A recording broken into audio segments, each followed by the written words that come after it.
Subscribe करें हमारे YouTube channel और पाए वीडियो सबसे पहले। और हाँ, बेल आइकन दबाना ना भूलें। कि आप शंकर भगवान को जल चढ़ाएं, थोड़ा सा जल पात्र में रख लें। जहां पूजन कर रहे हैं, जब थाली से पूजन पहले सबसे पहले तो जल ही चढ़ाओगे ना, जल चढ़ाने के बाद उस पात्र को रख लें।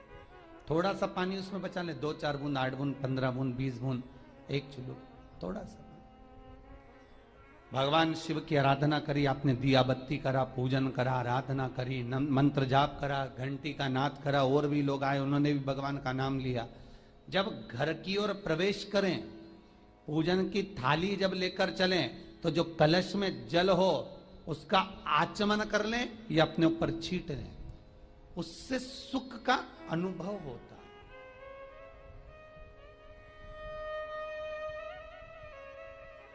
है। स्कंद पुराण कहती है, मनुष्य के जीवन के दुख को समाप्त करने में जल की परिभाषा प्रबल है।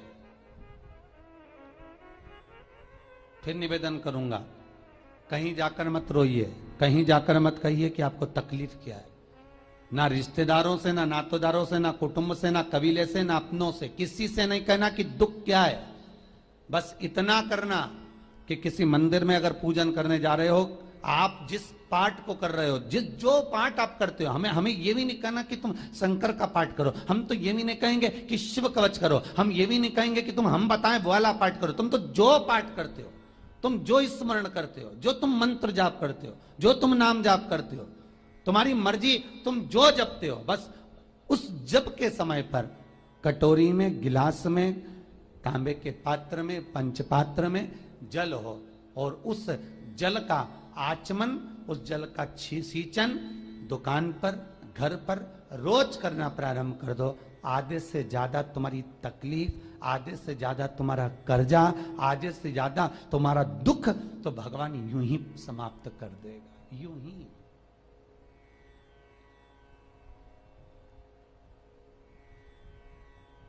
हम जल कौन सा सींचते हैं? भगवान अपनी दुकान पर पानी कौन सा छोड़ते हैं?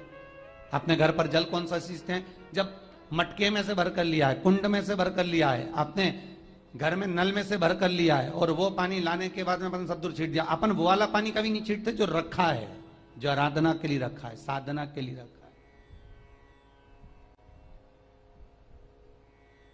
जो भगवत स्मरण के लिए रखा है, हमने वो नहीं छीटा। हम तो भरकर लाए और छीट दिए। अरे भाई, बहुत दुख है, बहुत तकलीफ है, बहुत कष्ट है, कहीं मत भटको। जिससे तुम्हारी अच्छी पटे उसका स्मरण कर कर, उसका भजन कर कर, उसका कीर्तन कर कर, उसका नाम जाप कर कर। हम तो ये भी कहते हैं कि तुम जो भजन कर सकते हो, तुम जो स्मरण कर सकते हो, तुम्हारी चित्तवृत्ति में जो आता हो तुम वो करना। हम भी बताएं तो भी मत करना। तुम्हें अच्छा लगे तो करो, नहीं लगे तो तुम जो कर रहे हो बहुत अच्छा करो, तुम उसको जो